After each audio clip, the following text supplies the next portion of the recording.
Greetings, Mindcrafters, and welcome to another Minecraft discussion on this glorious April day in northern Vermont.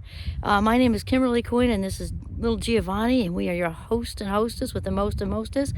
Right here behind me is a little bit of an illusion, because I think Vermont is a 3-season state, unless you want to count mud season. But right there behind me would look like, well, that is the grass, and then, whoa, there we go, there's the rest. This is the first day.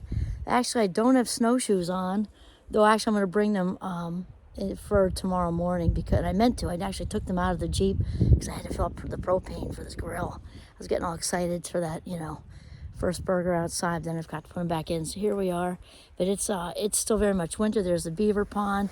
Anyway, all right, and the rumor on the street is that the bears are waking up, but I don't know about today because it's still pretty cold.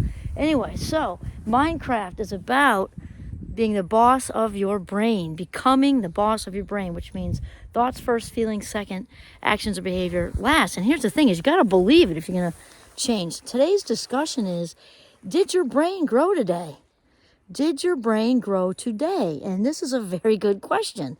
And so the mind is really the brain in action, right? The mind is the brain in action, putting it to work, to rewire neurologically. And those of you who listen sort of consistently or frequently or whatever, know that I have a little pet peeve when people say, blah, blah, blah, blah, blah, nuggets, all the good stuff, good stuff, good takeaways. But when they say based on neuroscience, like, don't say that unless you can back it up. I'm just saying, I think people use that to hook people, but that's not really right. So the difference is, I have my doctorate in cognitive psych. I'm not saying I know it all for damn sure, no. I'm just saying I do love neurons. I love to talk about neurons all day long. I could not have one bored second talking about neurons. And we know for a fact that neurons that wire together, fire together, and that is true. So there isn't going to be brain growth if we don't give it a workout. I mean, not different than the gym, like the heavy-duty barbells, like as they say, no pain, no gain. So when we get caught up in, sort of having our personal growth dependent on our environment, that right there is the problem, because it's kind of like it's not like all the quantum physics touchy-feely stuff. I mean, there is some of that, but really, neurologically speaking, you've really got to believe it. You've got to believe that we are walking balls of energy. It's all about the neurons. We're walking, electrons are just flying around all over the place when we're walking around. And it's just like when we are out in the world and somebody says, oh, she was just putting it out there. That's energy. Like we talk like that. Oh, or don't put it out there. You got to stop putting that out there. You're attracting jerks into your life or whatever. That's an energy thing. It's like we are actually exuding that energy. And so here's the deal: is in order to make a change, for a brilliant future, we've got to actually be able to visualize and actually sort of get these fin. She's working on pulling that out of the snow. Good luck with that. Maybe I'll do it. It's kind of funny. We've actually got to get a visual for what this looks like. And even more important than that, we've got to actually feel past what the environment, all that we're taking in a sensory manner. Right now, I'm taking in this beautiful vision, just this gorgeous visual of the beaver pond and the snow and the golden retriever with a stick, and then what we can hear and smell. There's all kinds of earthy smells. Our oldest daughter used to talk about that in April. It's all kinds of really earthy smells I probably can't really put a label on. That's all happening right now. And then past that is past all the physical that we can actually, that's where the change really happens. And stay with me here, because it's kind of like this. We wake up and hit the snooze. Well, I don't do the snooze button. I have a thing with that. I like to get up early because I feel like the whole day gets by me if I don't. But let's just say someone else is hitting the snooze button, or maybe just hitting the alarm. Same finger, right? Joe Dispenza talks about that. Same finger to get off the same side of the bed. You put on the same comfy slippers. I know that's true for me. I have very comfortable slippers. And then you probably head to the bathroom to do your stuff there, the same, kind of thing every day. And then you head to the shower. Probably, I would guess maybe get your coffee first. That depends. Coffee or tea. Head to the shower. Wash all the parts in the same routine. Same. Get out of there. Check the phone if you didn't do that the second you got out of bed, which is not very healthy, but I'm not judging. I'm just saying it's a sort of a fact. And check the phone. Get all connected to everything. Check the computer. Check your emails. And then we have that all that box checking is reinforcing the routine, and that's not necessarily bad. Some routine is good because the brain likes the patterns. Where it gets not so good is when it continues to go throughout our day and we're just doing the same old thing. All right, so we have the snooze button or the alarm, the getting out of the same side of the bed, the slippers, coffee, tea, the bathroom, the shower, checking the emails, and that hooks us into all the knowns. And now we're feeling connected. We just checked everything, and now our mind is spinning with everything we got to do all day. And then here's the thing. This is where it's super important before you leave the house, even if it takes 5 minutes or 10 minutes or 15 minutes, to actually get quiet. 15 is my mark. You know, some people do like really long kind of mindfulness meditation things, but in order to really, here's the thing. The actual visualizing and feeling is so super important. I take it from there into the Jeep with me, so I'll get to that in a second. So let's just say you're starting out, so let's just say 5 minutes. You can put on some music as long as there are no words. We talked about that. If there are words, you're not going to get anything, close to anything done probably, because the brain can't shut that off. If it's hearing words, it's going to start associating and going someplace else. So the energy is not going where we need it to go. So let's say acoustical meditation music, or just plain quiet, no technology on at all other than that. And then to close your eyes, to stop the more stimuli from coming in, and really, really sit with the feeling of how you want your day to turn out. And then if it's a bigger thing than that, let's say you got an issue going on with, you're sick of your job, and you've got a lot of creative stuff kind of pulling you from the inside out. You want to write that children's book, or you want to start that business, or whatever. This is just an example. Maybe it's a relationship or something else. But to really sit there and not just to visualize it, not attached to an outcome. That's the thing too.